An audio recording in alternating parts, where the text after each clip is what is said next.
此刻夜静无人，我特意把你们叫来，是有话对你们说。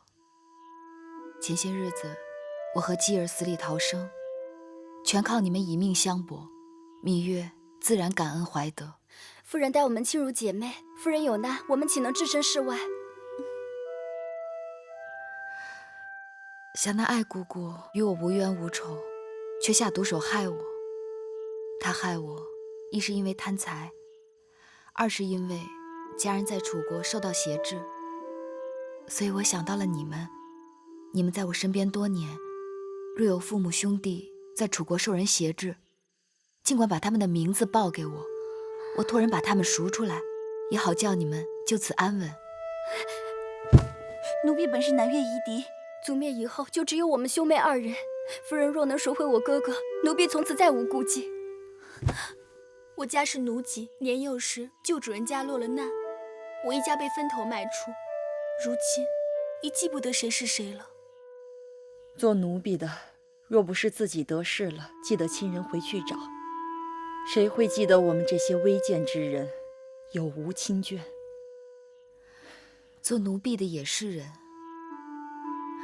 过2年，我会分别给你们个妥帖的去处，是托籍出宫成家立室，还是留在宫里，全由你们自己选。奴婢愿为夫人效死。起来吧。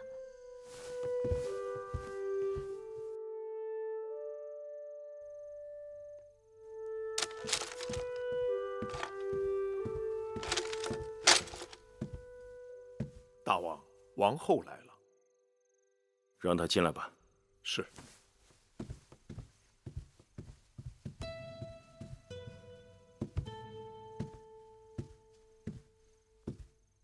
大王，坐。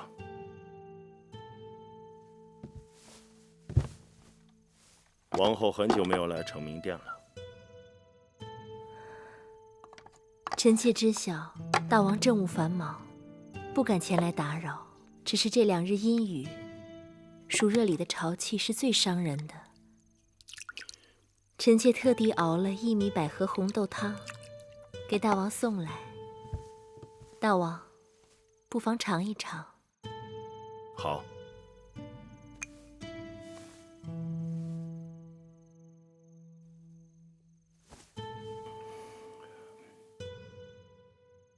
汤不错。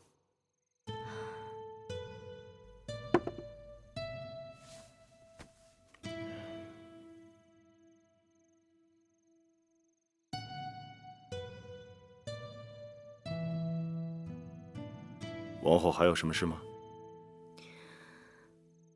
自从芈月产子，大王很少来交房殿了。你知道寡人忙。大王没有深究臣妾的过错，臣妾感恩戴德。祸乱之首，已按宫规处置。但愿后宫从此不再多事。臣妾明白。你明白就好了。还有一事，臣妾要向大王禀报。说。景氏有身孕了。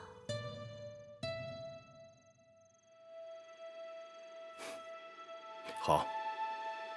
景氏是你的应试，你替寡人好好照顾她。那是臣妾分内之事。只是芈月为大王产下公子，按照宫中常例，大王是不是该尽一下她的位分？芈月这个孩子来的实在不容易，给她提位分也是应当的。不过，如今宫中位分比芈月高的，一个是魏夫人，她在先王后时就代掌公务，所以自然无话可说。另一个就是唐夫人，也是寡人为太子时就在身边服侍的老人，名正言顺。再有的就是魏良人，他是周天子做媒的宗室陪嫁之应，也是应有之分。其余的无论有无儿女，位分都在芈月之下。此事暂且缓缓吧，免得后宫非议，说寡人过于偏宠他。大王想得周全，那就先缓缓吧。臣妾想，等那景氏生产后，让她与景氏一同提位分，这样他人也不好说什么了。就照王后说的办吧。是。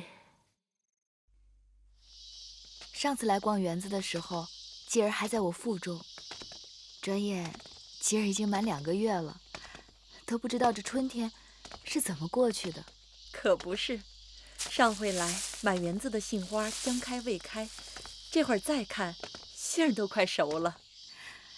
2个月的光景，继儿已经会认人了。昨日我只问了一句娘亲在哪儿，他竟会用眼睛来找我。小公子长得多俊呀，一日一个模样。只可惜，大王好久都没来看望夫人和小公子了。大王近日公务繁忙，公孙衍联合诸国举兵，大秦的兵马也要出征了。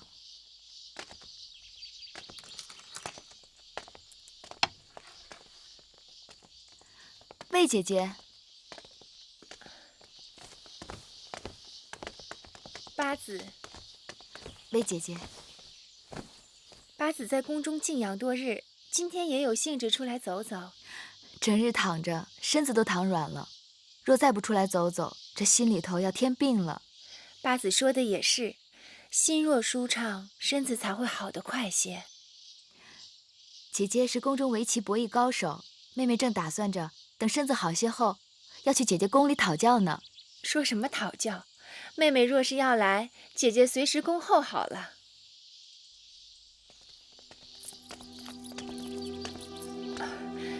妹妹可别怪罪，姐姐突然想起宫中还有些事情未了，得立时赶回去了。改日再与妹妹闲聊。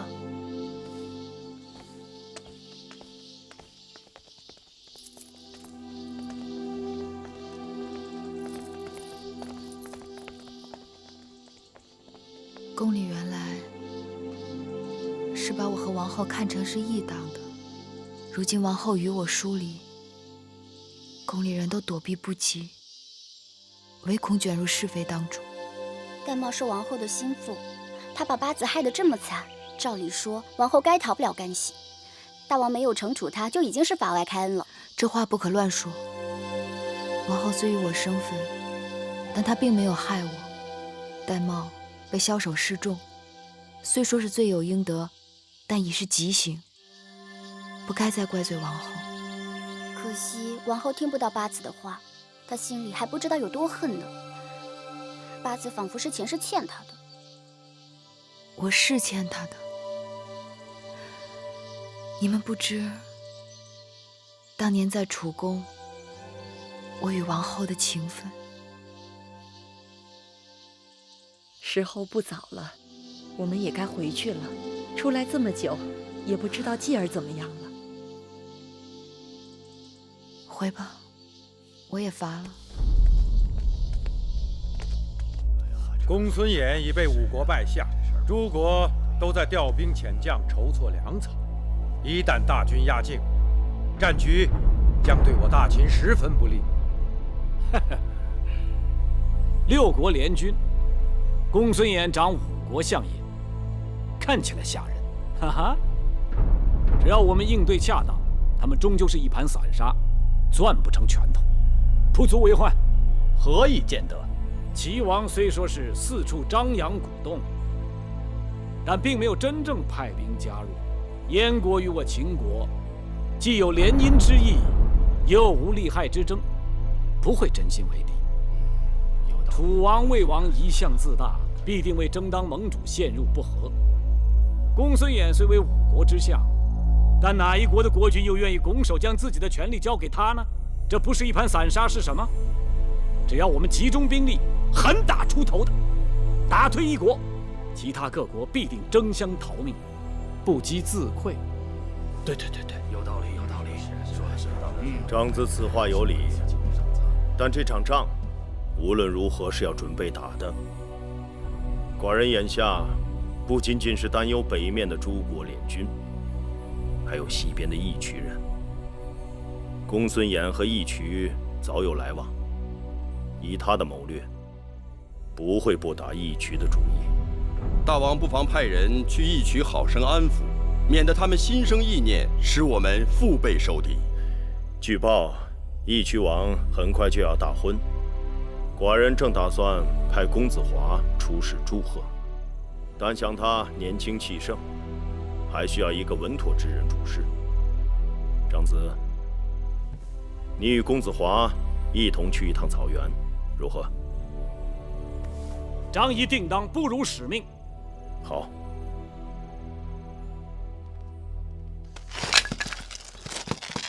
你去给我捡回。哦。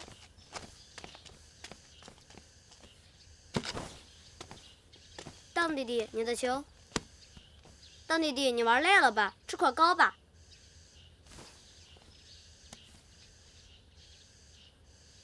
呸！什么破糕，这么难吃，我才不吃呢。当儿，母后，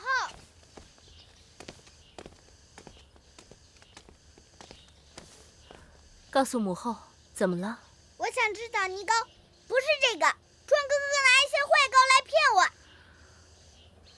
母后也想吃枣泥糕，可那枣泥糕是玳瑁姑姑做的，但她不在了。母后带我去找她。她走得太快，赶不上了。我就要枣泥糕。公子，公子，外面的园子里有好多会叫的虫子，姑姑带2位公子去捉蛐蛐好吗？我不要蛐蛐，我要大个儿的。好，好，好，那我们就捉个大个儿的蝈蝈。好，走。走走走。王后，珊瑚，你会做枣泥糕吗？会是会，但是没有玳瑁姑姑做的好吃。姑姑给我留的那个匣子放哪儿了？我好好收着呢。拿出来，我要看一看。是。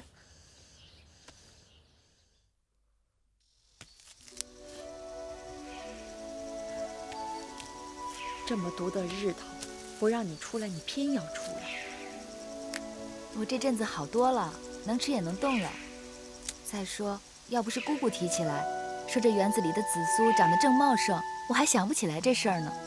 以你如今的身份，做事情哪用得着你亲自动手？何况生完继儿这才多长时间？人家坐月子也就1个月，你们算算，把我关在宫里多久了？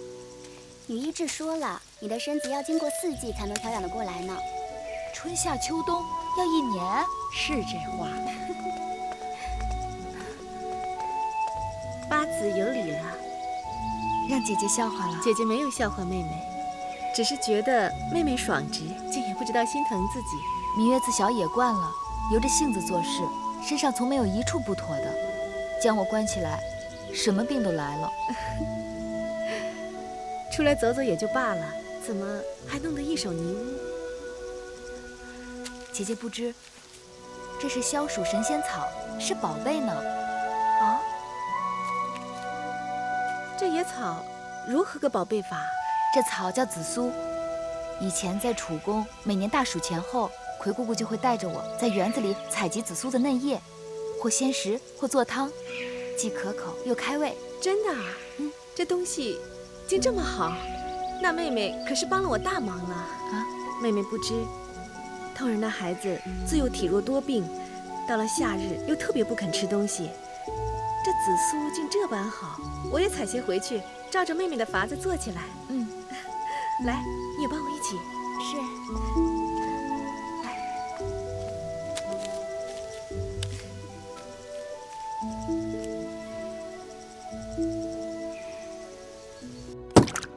珊瑚，去跟膳房说，他们做的膳食一点也不合小公子胃口，让他们重做。是。你也是的，带当儿去园子里捉蝈蝈，一去就是2个时辰。当儿回来只喊头疼胸闷，一口东西也不肯吃。小公子的脾气，王后也是知道的。奴婢几次喊他回来，他都不听劝。当儿才4岁，他知道什么？我让你跟着他，你是废物吗？奴婢知错了，王后恕罪。王后，什么事？芈八子来了。他来做什么？你还跪着？让他进来吧。是。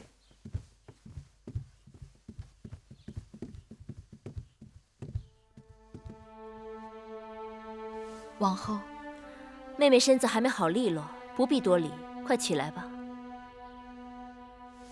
妹妹，请坐。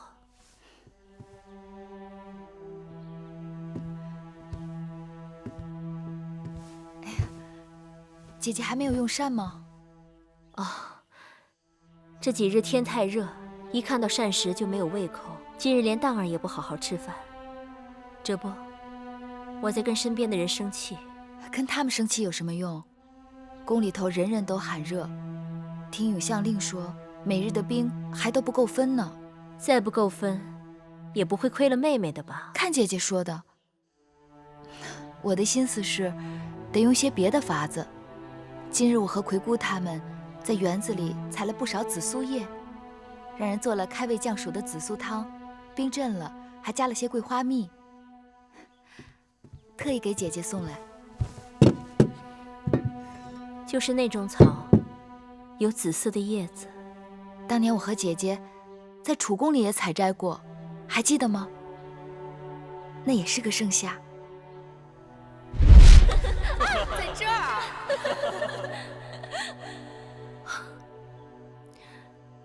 妹妹真是劳碌命，这些事情哪用自己亲自动手？你跟姐姐提，我即刻叫下面的人去做。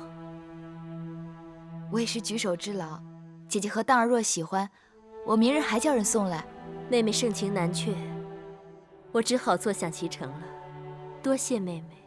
你我姐妹多年，若提谢字，那便生分了。如今我们都各自有了孩儿，妹妹希望当儿和继儿也能如我们当初那般，薄是吹熏，重是吹迟，兄弟和睦。那是当然。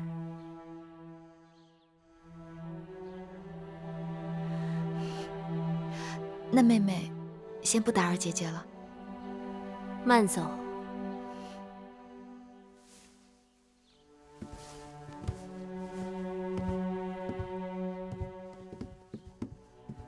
珍珠，是。把这罐子给我端走。可听宫里的人说，这紫苏汤解暑，真的是很好。何时我交房殿如此不堪，竟也要受他人施舍了？王后恕罪，奴婢这就端下去倒了。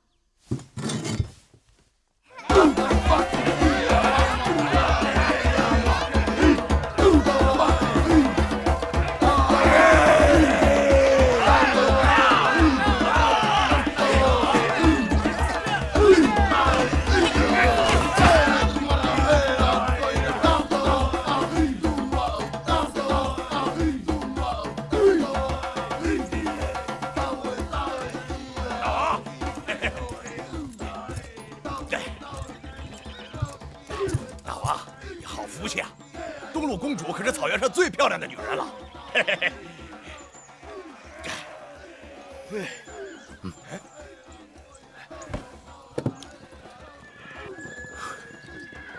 看这东路，长得可有几分像谁？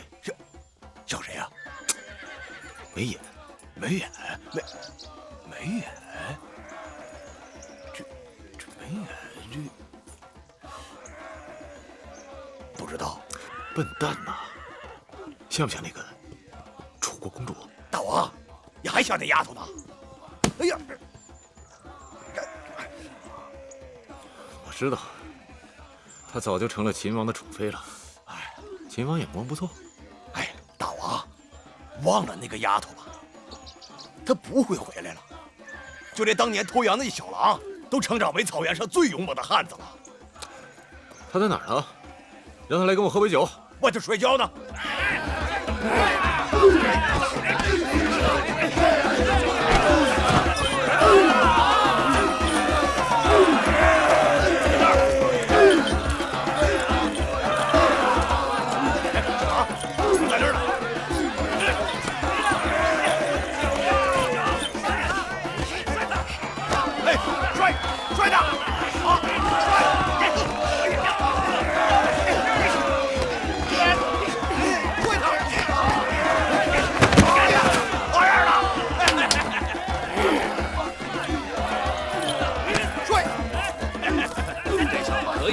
两下。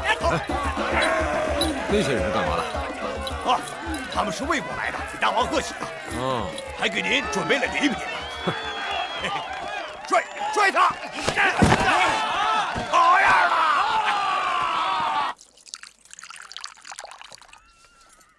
干！干！啊，虎威将军真是好酒量啊！哎，好说好说。义渠人果然都是英雄好汉呐，难怪秦王嬴驷提起你们也要聚3分。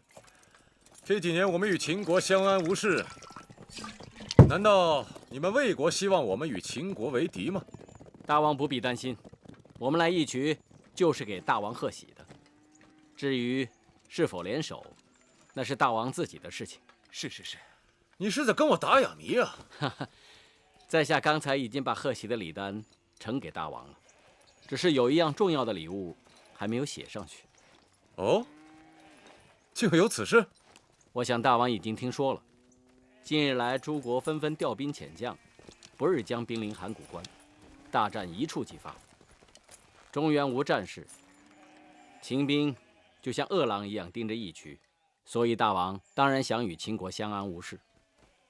可一旦中原战事爆发，秦兵那头饿狼哪还顾得上你们呢？好猎人遇到这种便宜，怎么能不捡呢？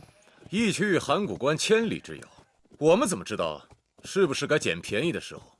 这个简便，大王只需耐心等候，等秦国派人来带着礼物，要与大王交好的时候，就是那头饿狼顾头不顾尾的时候了。大王，秦国来人了，说是给大王贺喜的。怎么样，被在下言重了吧？何人？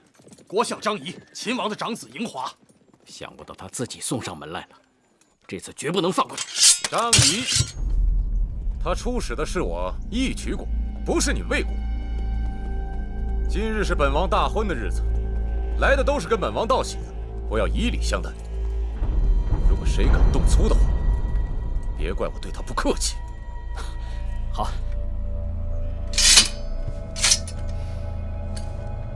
去，请秦国的客人进来。是。秦国张仪嬴华见过义渠王，免礼。这几位是？啊，那是魏国的使者来给大王道喜的。一路之上，喜鹊登之，霞飞满天，大王大喜啊！秦王特派我等备厚礼前来道贺。张国相和公子华千里迢迢来到我义渠，不管送什么，我义渠人都领情。父王命我们送来锦缎1000匹，美女100人，粮食200车，另有金银珠宝首饰等物。这是礼单，请收下。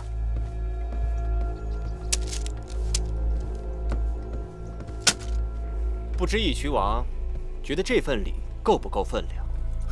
果然是大礼啊！虽说是大礼，在下以为以锦缎之华贵，美女之妩媚，粮食之充足，珠宝之珍贵，为义渠王受之无愧。而我大秦言行不二，表里如一，送礼者与收礼人大和呀！黄鼠狼给鸡拜年。谁是黄鼠狼啊？谁又是鸡呢？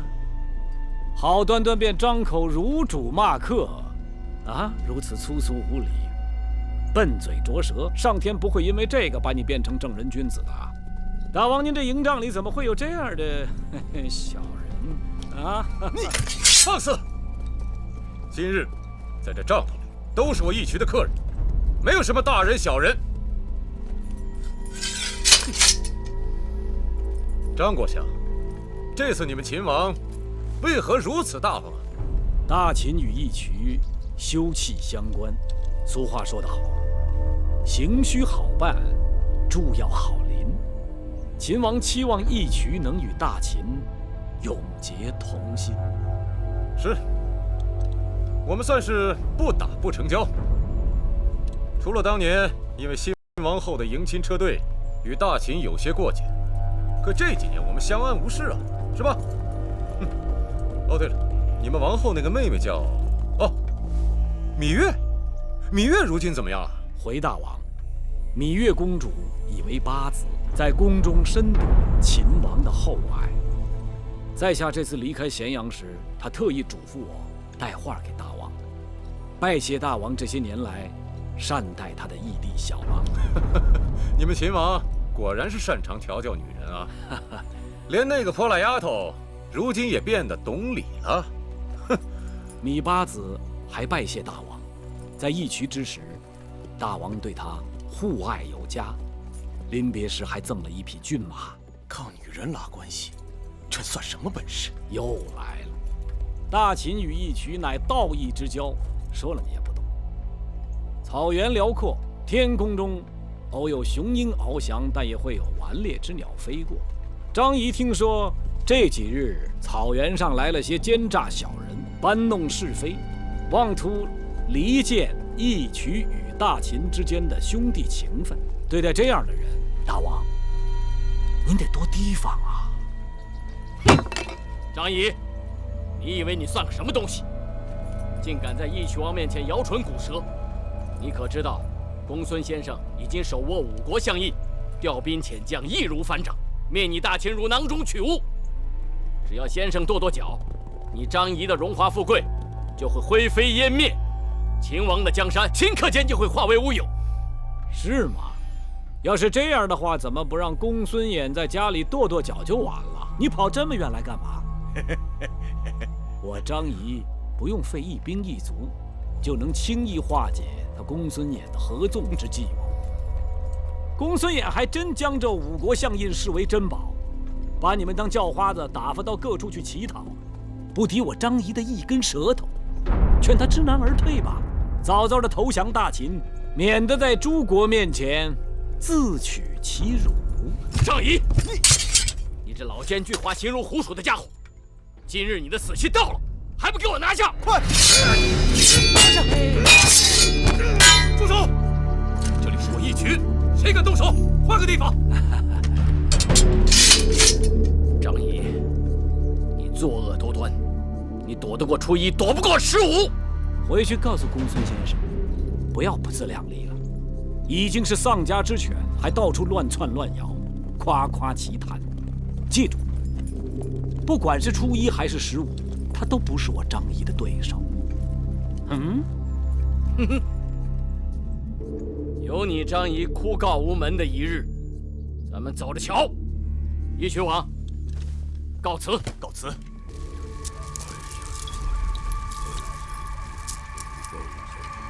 老吴，秦国的使者张仪跟魏国的使臣他们都来了，还给咱们带来了不少礼物。你算算，我们应该如何应对？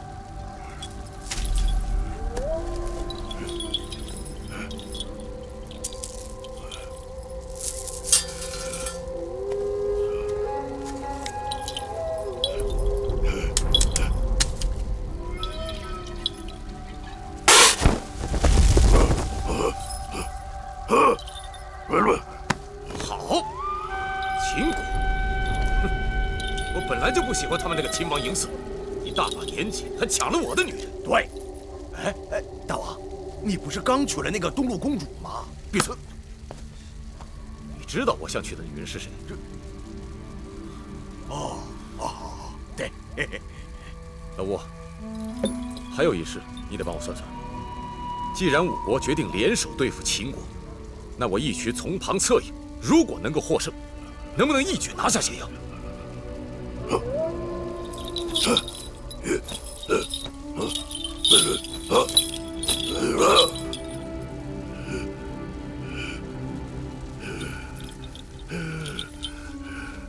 算了，逮不着黄羊，兔子也是肉。夫人，要果子吗？不要。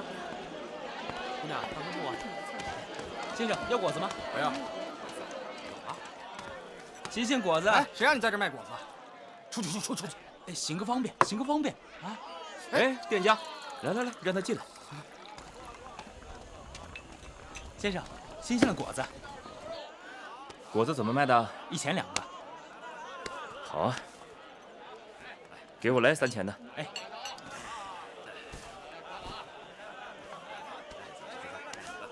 先生好眼光啊！这果子新鲜，多汁。公孙先生口信，催问那桩生意如何了？让先生放心，在下一定会办得妥妥帖帖。哎，谢谢先生，您慢用。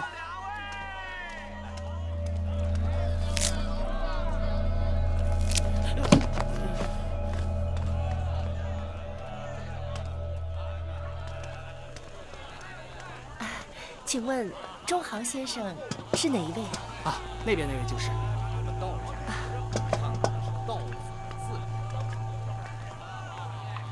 跟你们是同家的。中行先生，夫人是？先生，我叔父令尹朝阳有书信一封，托我交给先生。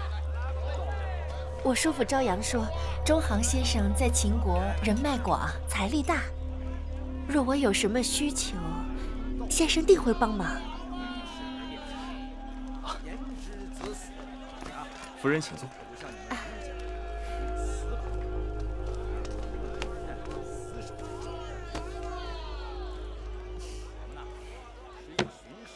夫人，你叔父说你在宫中既无地位，又受人欺辱，那你想要我为你做点什么呢？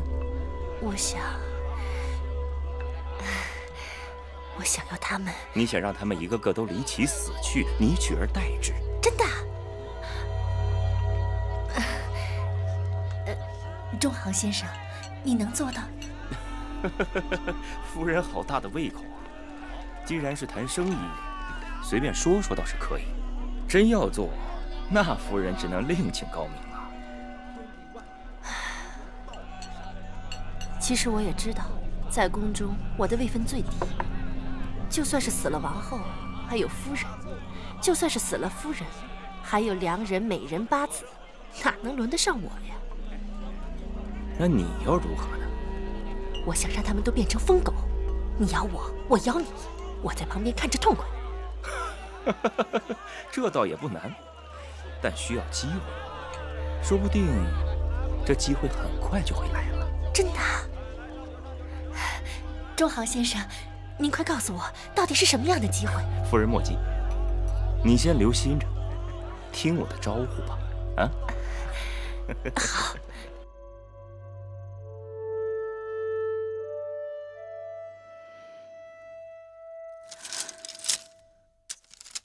月啊，看什么呢？看得伤心难过的。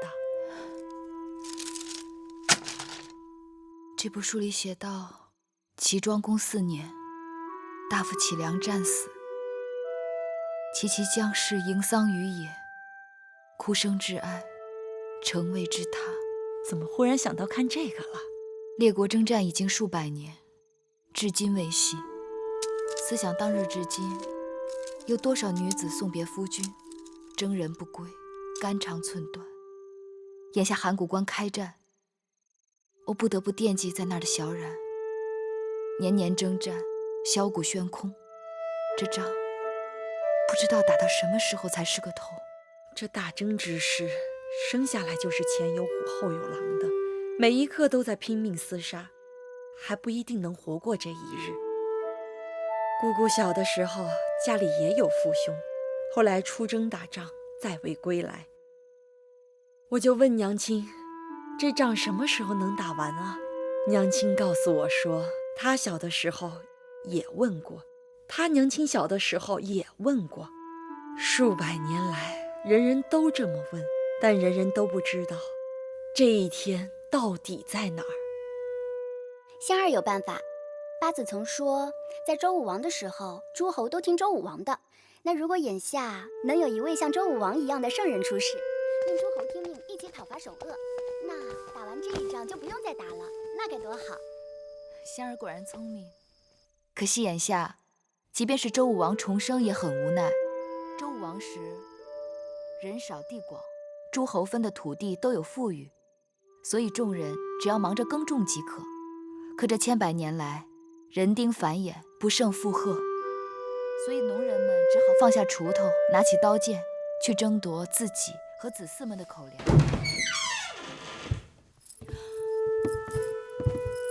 芈月好见见。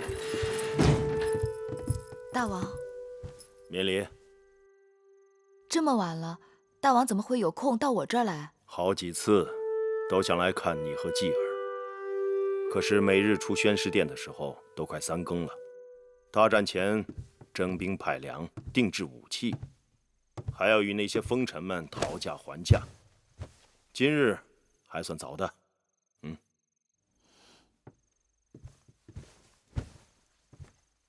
刚才听你说起人丁繁衍，不胜负荷，殊不知有些地方仍然地广人稀，也有些地方粮食多，但吃不完。假如大家坐在一起，自己商量着调配，就不用兵刃相见了。大王说的对，若诸国君王都能像大王这样，以绝大权威、依人口和贡献重新划分诸国土地，便可以富国强民，减少争端。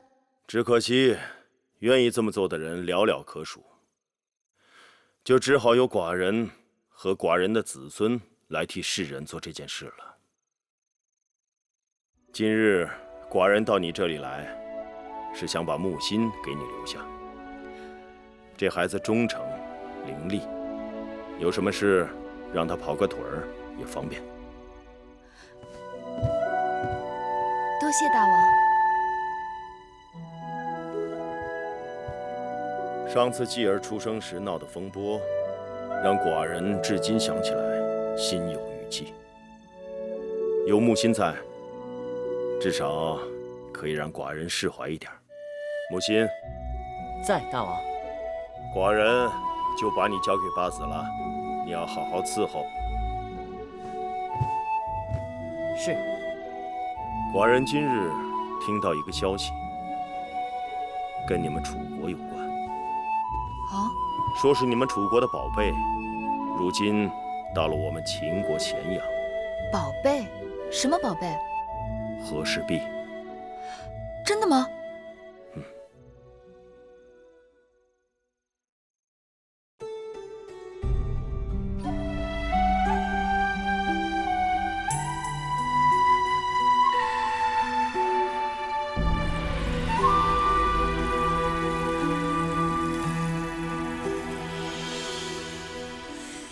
繁星如许，明月如初，前尘往事从何起数？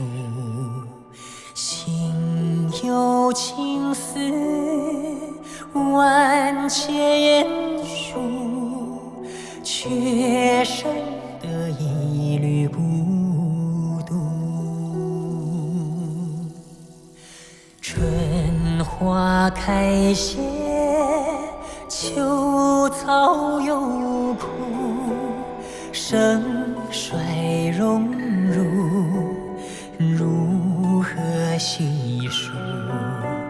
泥水暖，渭水寒，换不回一人如故。尝尽悲欢离合人间苦，却怎么咫尺天涯陌路？去心诉，是一度，去情再相负。愿为你平静柔情傲骨，望尽相思红颜凋零处。我只愿与你朝朝暮暮，爱如心，恨如骨，生死再相负。愿为你永生永世守护，愿为你永生永世守护。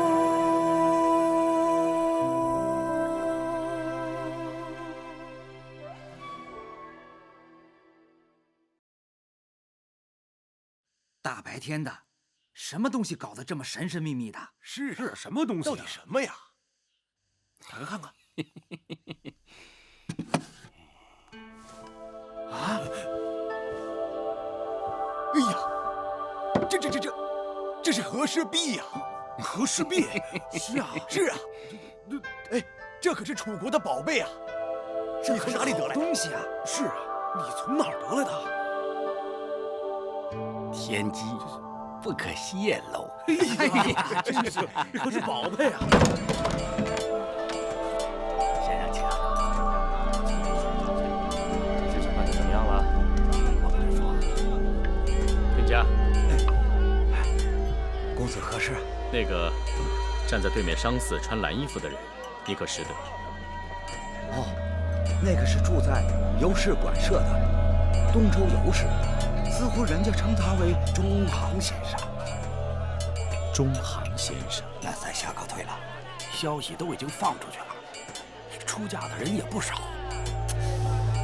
既然要做成一桩大买卖，就不能心太急呀！啊，再等一等吧。好了，那我先告辞了。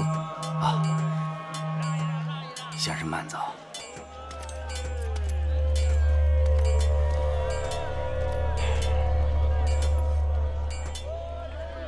张子从义渠回来，已经跟大王复过命了。此刻该跟我说说，我的小狼弟弟怎么样了？你那小狼弟弟，好得很，他都长这么高了，啊！义渠王待他有情有义，视若手足，但就是不爱说话。可是眼下公孙衍正在蛊惑义渠与我大秦为敌，我真担心，一旦哪天大秦和义渠兵戈相向，那匹小狼不知道该帮哪头才好啊！张子说的是，看来我得想办法，让大王把小狼弟弟要到秦国来。此为一事，还另有一事，乃万众瞩目之事。张子，请说。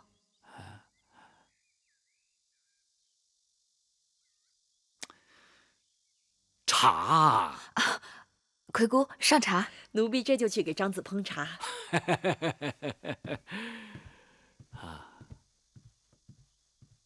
芈月，和氏璧。昔时，和氏璧在朝阳家失窃，因我贫穷，所以朝阳以我盗玉，让我蒙羞含冤，遭受了奇耻大辱。如今张仪也算有些财产，虽说不能富可敌国，但手头还算宽裕。恰逢和氏璧出现在咸阳，我为何不能来看看呢？说不定顺藤摸瓜能找到当年盗玉的真凶，以雪我蒙冤之耻。再好的东西都有它的价钱，张子有钱，去找那持玉之人买了就是。哎，难就难在张仪跟这玉纠葛太多，众目睽睽之下，我张仪不愿再为了这玉陷入众人的非议之中。那张子是想要我们替你出头？正是。你想，和氏璧乃楚国国宝啊，芈月是楚人，你当面赎回国宝，天经地义，顺理成章啊。张子对此事志在必得。我已备下资用，单等芈月为我周旋。恕我直言，不知为何，我对这块宝玉突然出现在了咸阳，冥冥中有一种不祥的感觉。芈月多虑了吧？其实坊间一直传说这和氏璧是驱邪避害的祥瑞之物，此时突然出现在咸阳，说不定是好征兆呢。啊？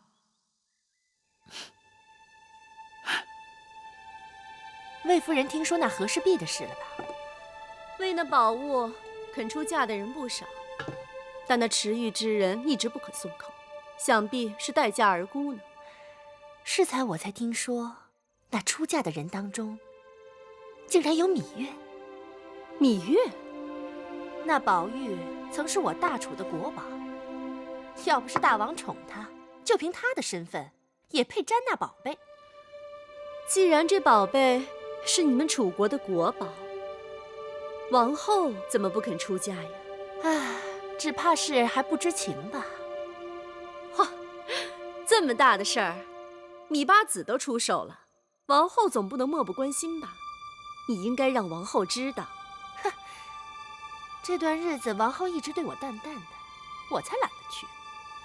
我倒是有个主意，你放出口风去，就说你自己要买，让这话传到王后的耳朵里，别人也得信呢。和氏璧价值连城，我一个小小应妾怎么能买得起？只是说说而已嘛。哎，你刚才说这和氏璧是何物？那可是宝贝。哪国的宝贝？楚国呀。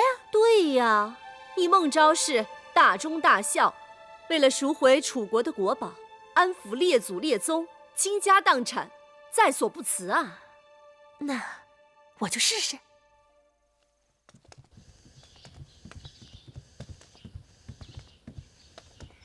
妹妹，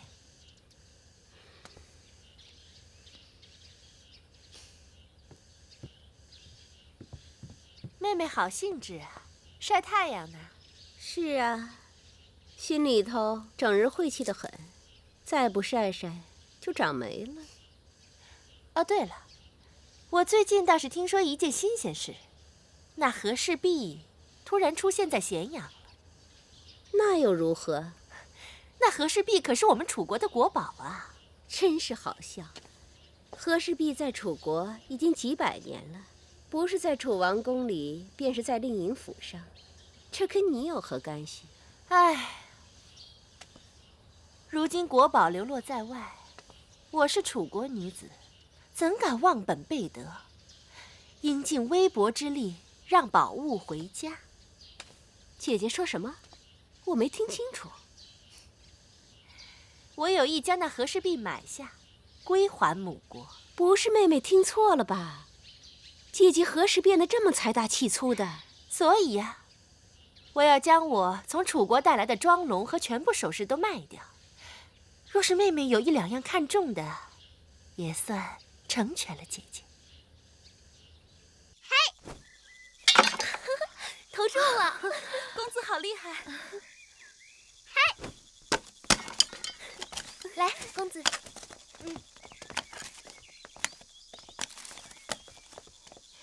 王后，我说过了，你有身孕，不用多礼。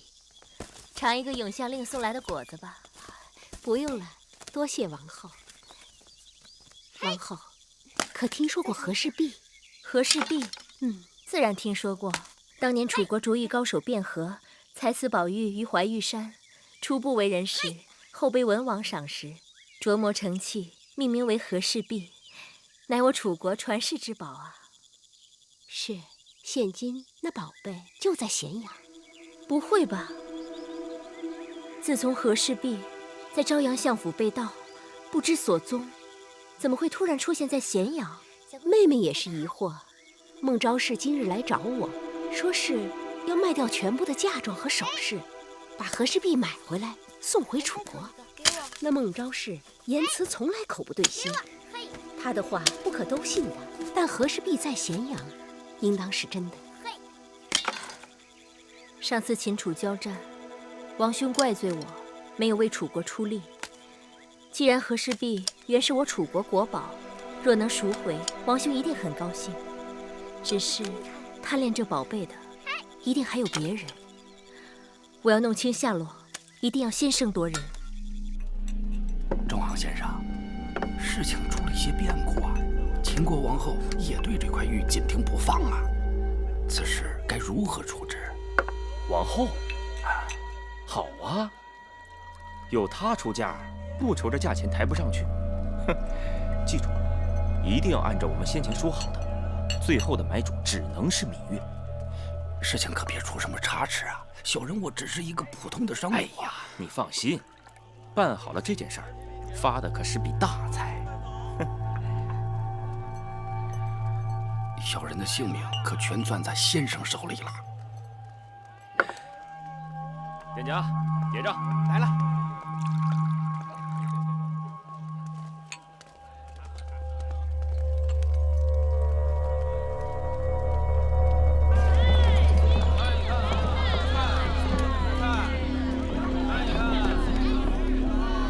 好了，酒足饭饱。哎，记住我说的话啊，稍安勿躁。那你先去吧。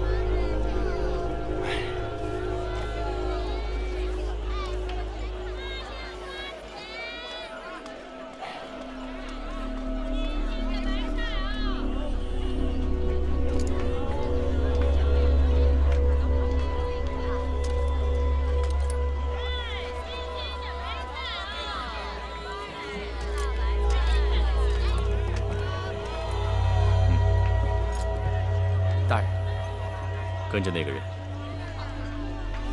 我倒要看看他还要去哪儿。是。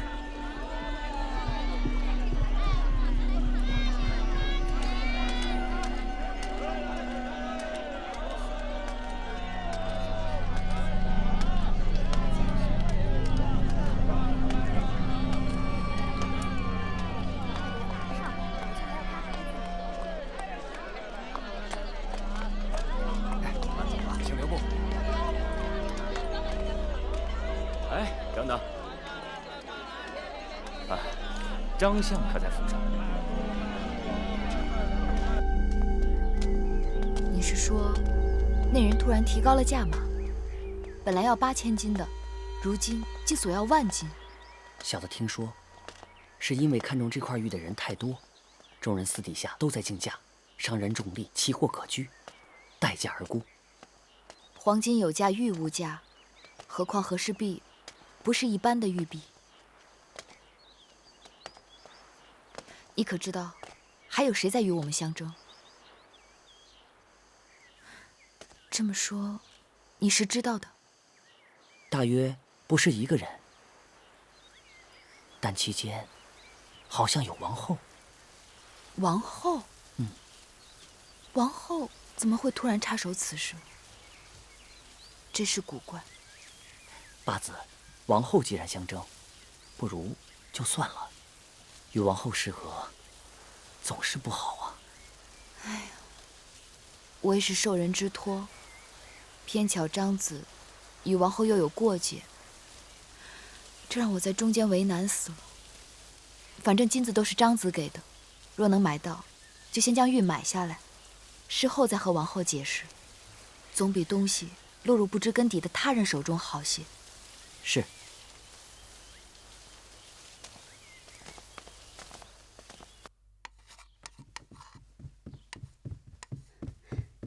王后，听说芈月也想买和氏璧，而且还出了高价钱呢。什么？芈月要买？奴婢去问过了，有个出价最高的人就是木心。先不论芈月有没有这个财力，她可是从来都不把珠宝玉器放在眼里的人。一块玉璧在她眼里还不如一卷书简。这次不同了，适才奴婢在园子里碰见孟昭氏，她说宫里都在传一句话：得玉者得天下。芈月一向藏有野心，她准是想跟王后争天下呢。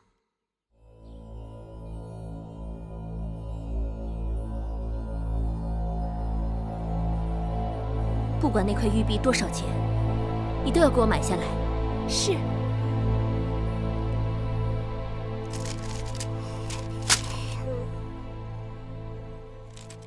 母亲，此刻是几更天？回大王，已经过了3更了。难怪寡人觉着乏了。哦，老奴给您敲敲背，解解乏。啊。听说这几日宫里不太平。是。都是被那和氏璧搅和的。孟昭氏叫唤的最凶，但雷声大，雨点小。芈八子最早出嫁，但遇上了王后不肯罢休，价钱现在已经是数万金了。随侯之珠，何氏之璧，得之者富，失之者贫。芈月那边，寡人心里有数。若不是受张仪托付，定不会趟着浑水。这张仪也是，尽管今非昔比，但当年之痛仍在作怪。张仪入秦，对楚国深恶痛绝，和氏璧是症结之一。人就是过不了自己这一关。可是王后那边也未免有点突兀。可不是嘛，老奴清楚。多事之秋，大王的后宫最好是风平浪静。若真出点什么事儿，只怕不管谁想争胜，最终大家都是一个字：输。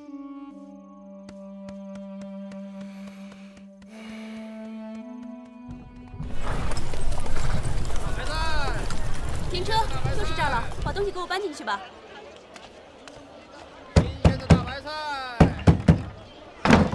你找谁啊？范谷在吗？啊，在里面呢。搬进来吧。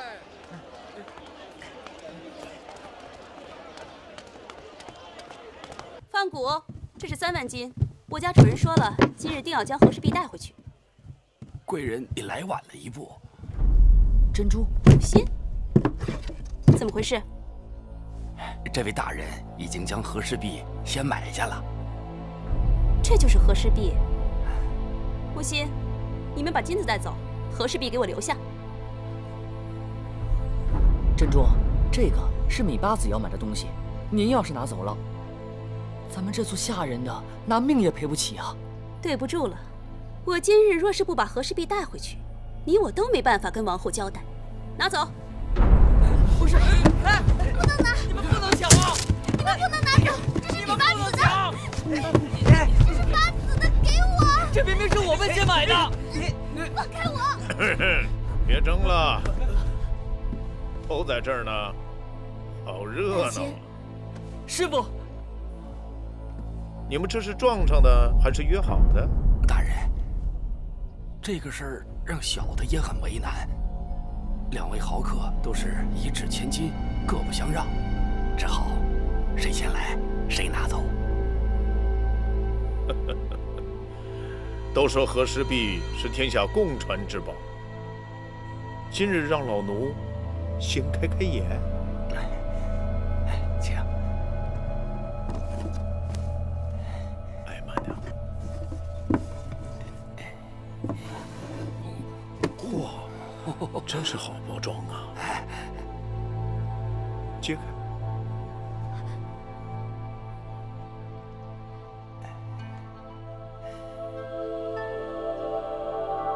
的确是块好玉啊！这明明就是八子先买的东西，他们上来就抢。王后要的东西，谁敢横刀夺爱？行了，收起来，跟老奴走。大监，师傅，大监，大人，您的意思是？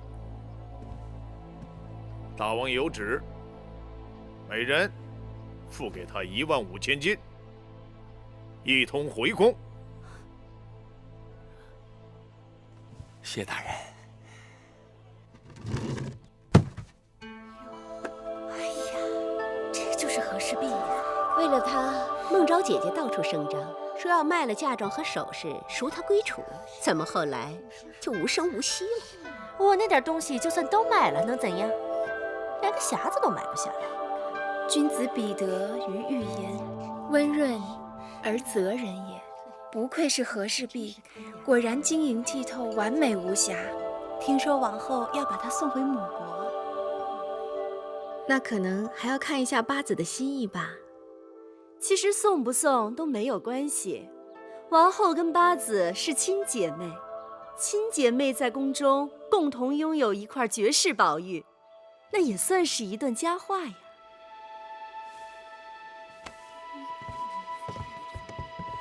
既然妹妹常说姐妹情分长短，何苦这次硬要与我相争？姐姐该知月儿并非贪恋宝物之人，我也是受人之托。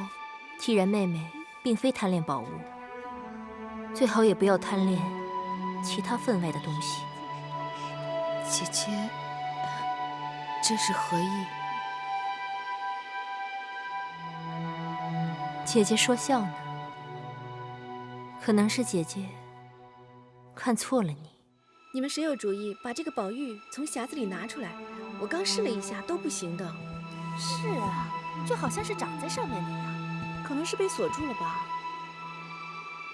没有锁眼，也没有钥匙啊！哎呀，这玉要是不能从匣子里拿出来，如何四面观赏，终是遗憾呐。我想，应当是有奇巧机关，只是不知该从哪里下手。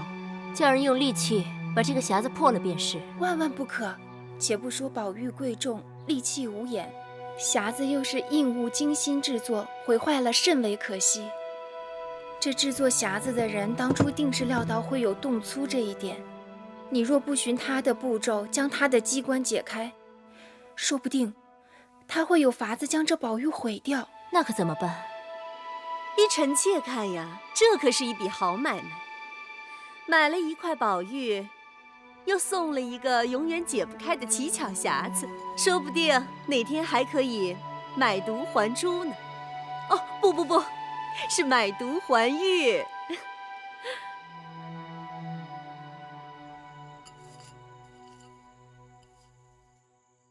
大王这是何意？宝玉一人一半，一日在王后处，一日在芈月处。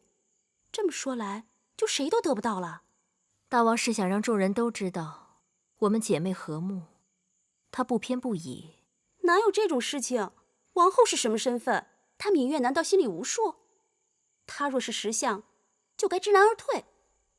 不是说得玉者得天下吗？谁敢再说出这样的话？难道我是为了得天下才买这宝玉的吗？奴婢再也不敢了。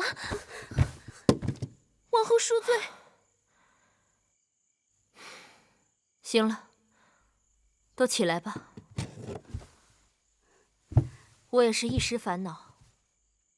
大王春秋正盛，太子位分未定，这种话要是传出去，是会惹祸的。是。今日之事，亏得大王插手，不然真不知该如何收场。王后本是个好相处的人，自从玳瑁走了，她整个人就变了，言行举止根本就不像她了。当时只想到，就算王后出嫁相争，这顶多也是两番好好商量，怎会派人上来就抢呢？如今骑虎难下，既然王后退让的希望渺茫，月儿能否说服张子，让他另做打算呢？若相争之人不是王后还好说些，如今张子已经有了心结，哪肯顺水推舟？更何况王后已经放出风声，说定要让宝玉归楚。张子早就把楚国给恨透了，这才让他下定决心，非要将和氏璧夺入囊中不可。既然是张子要与王后相争，咱们何必替他强出头？我已经答应他了，只能受人之托，忠人之事。可王后与我又有嫌隙，唉，这事真是难办。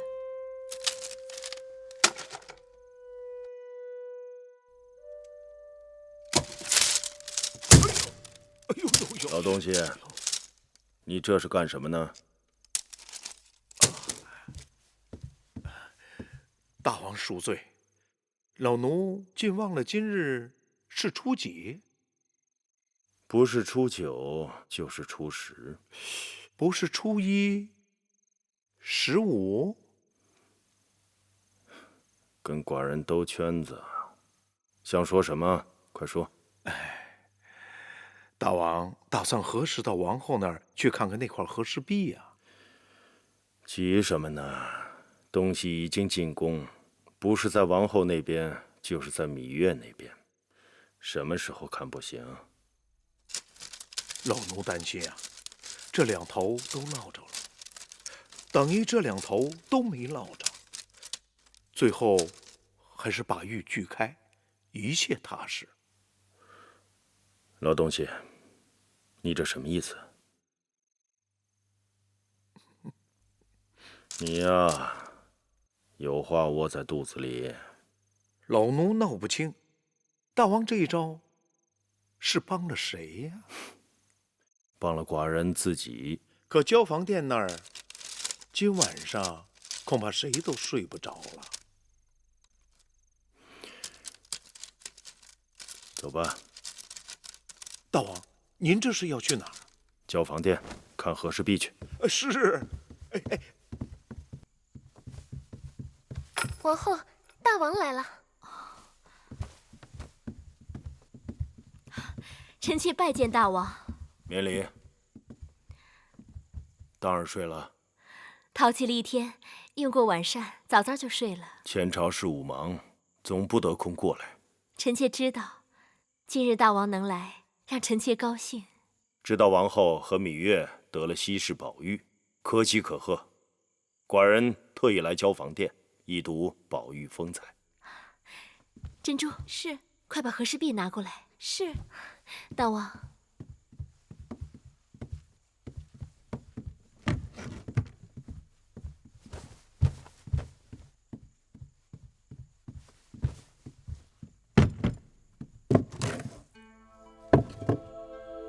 周有抵厄，宋有节禄，梁有悬愁，楚有合仆，果然名不虚传。可惜这匣子有机关，不能将玉从匣子中取出欣赏。竟有这种古怪事！果不其然，尽管得了美玉，但打不开这机关，犹如雾里看花，难免有些扫兴。因为有了这只匣子，宝玉受到挟制。这块玉仿佛是你的，但又不像是你的。臣妾想说的，大王都替臣妾说了。昨日，王后提醒了寡人，玉姐有缘人。你们姐妹，谁能把这个匣子上的机关解开，大概就是这和氏璧的有缘人。既然这玉在你们手中轮流掌管，正好一人一日去解开。解开者获玉，这应当算是公平吧？大王主意甚好，臣妾与月儿原本就是姐妹，无论谁输赢，都不会伤了姐妹情分。王后说的是。好。奴婢看，这是一只老虎。当然是老虎，让我数数啊，1、2、3、4、5、6、7、8、9。这老虎有9个脑袋。有9个脑袋的老虎守着这块和氏璧，这是不是说，如果没有9个脑袋，就别想解开这个机关？也有可能是说，得9个脑袋一块儿想。哎呀，这个太难了。我才看了一会儿，眼睛就花了。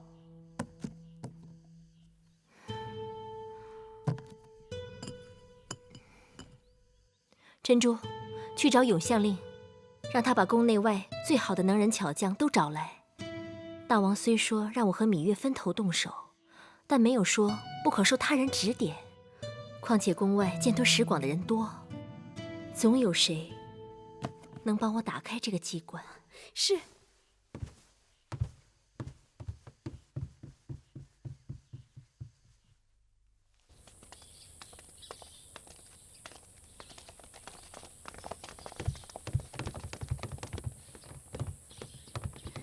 八子，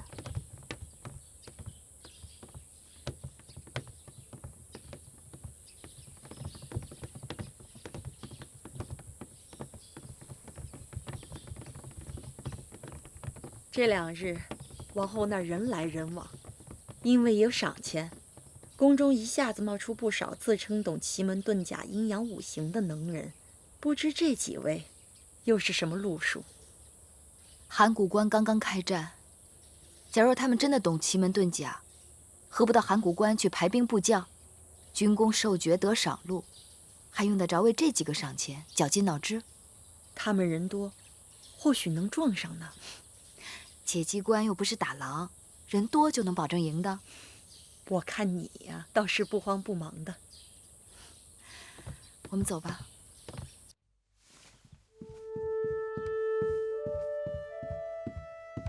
夫人，米八子来了。他怎么来了？你去说，今日我身子有些不舒服。是。姐姐，姐姐不必多礼。妹妹一直牵挂姐姐，却总没来探望，该向姐姐赔罪。八子，快坐。姐姐如何不舒服？前几日我腰着了风寒，酸酸的疼，并无大碍。那姐姐不妨试试妹妹一秘方，用那山里的石吊兰和杜仲煎水，早晚各喝一碗，3、5日后定有成效。此话当真？奴婢腰疼时，八子就用这个偏方给奴婢治病，真的很有效。这2种草药都清毒祛湿，又随手可得，用起来方便得很。那我今日就差人去弄，如果治好了，当真要谢谢妹妹。姐姐太客气了。彩绿，快去太医院按这个偏方把药抓来。是。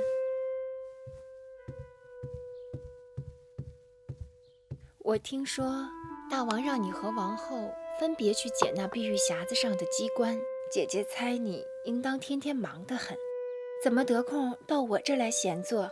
做事若高下在心，事半功倍；若心中无数，则事倍功半。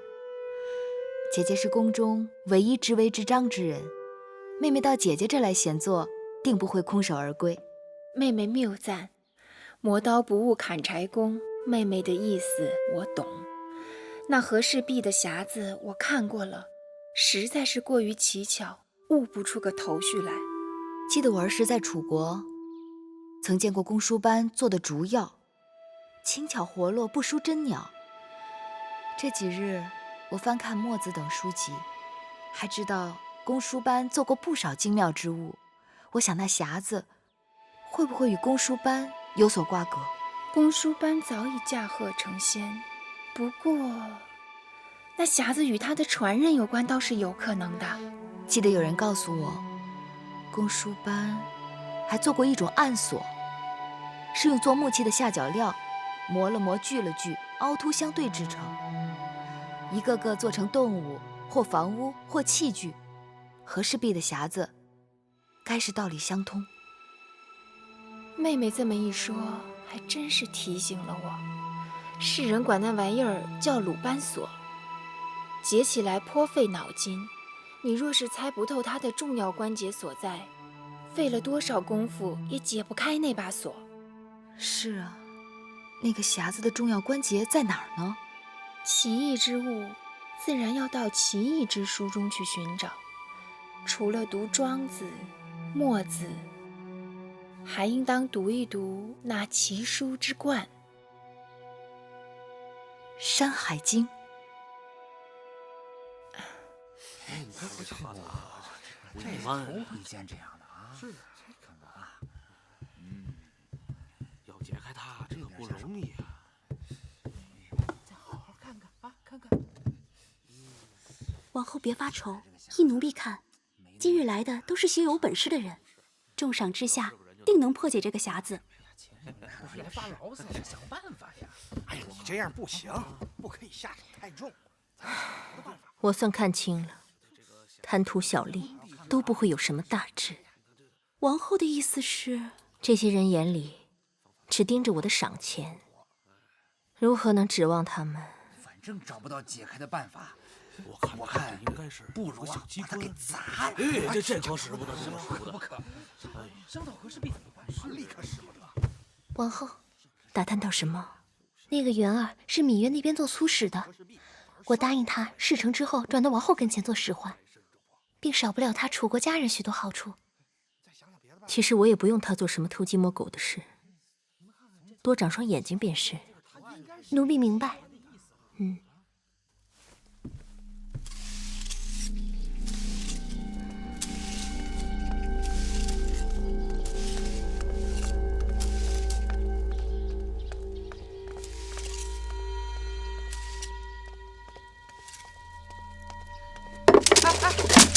哎呀，对不住，对不住，我帮你捡。姑姑摔了我没什么，摔坏了八子要读的书简，那就麻烦了。八子怎么要读那么多书啊？这还算多呀？今日只是《山海经》就差不多装满了小半车，明日要搬《庄子》，10万余言，至少要1车了。《山海经》元儿，你怎么在这儿磨叽？后院还有活要干呢。是。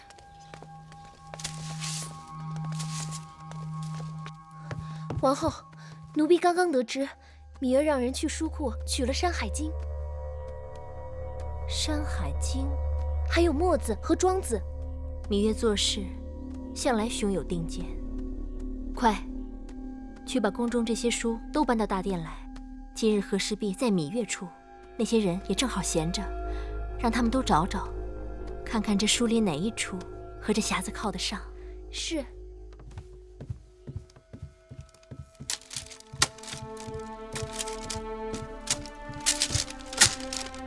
月儿，喝点水。这都看了几日了，饭也没好好吃，觉也没好好睡的。这块玉真是害人不浅。姑姑，八子说了，最重要的是找出那只怪兽的出处。这匣子上4面都有只猛虎，每只猛虎都有9个脑袋，这一定有点什么意思在里面。有了。这只神兽是开明兽。什么？我念给您听听，《山海经·海内西经》里是这么说的：开明兽，昆仑南渊深300仞，开明兽身大类虎而9首，皆人面，东向立昆仑上。9个脑袋的老虎，一定是它，9个脑袋的老虎，开明兽。老人说，这昆仑天界有9道门，这开明兽是给天界守门的。对，庄子在大宗师里称他为奸物。既然他是为天界守门的，那让他来守这块天界宝物，也是理所应当。这下好了，知道他的来历，破解这匣子的机关就容易了。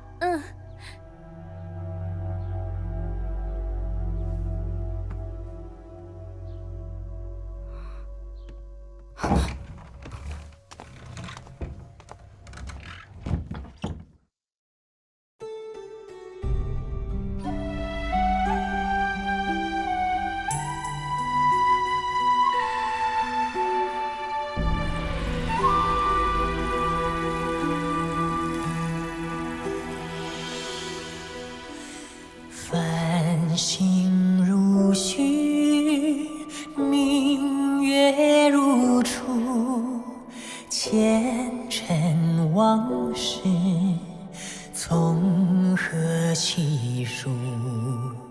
心有情丝万千束，却生得一缕孤独。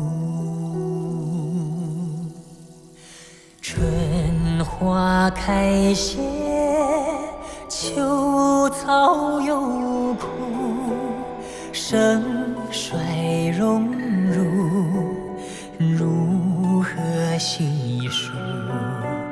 泥水暖，渭水寒，换不回一人如故。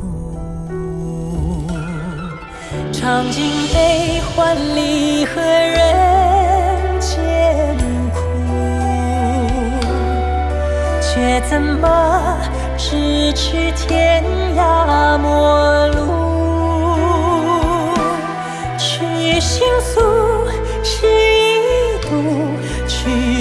心再相负，愿为你平静柔情傲骨。望尽相思红颜凋零处，我只愿与你朝朝暮暮，爱如心，恨如骨，生死再相负，愿为你永生永世守护，愿为你永生永世守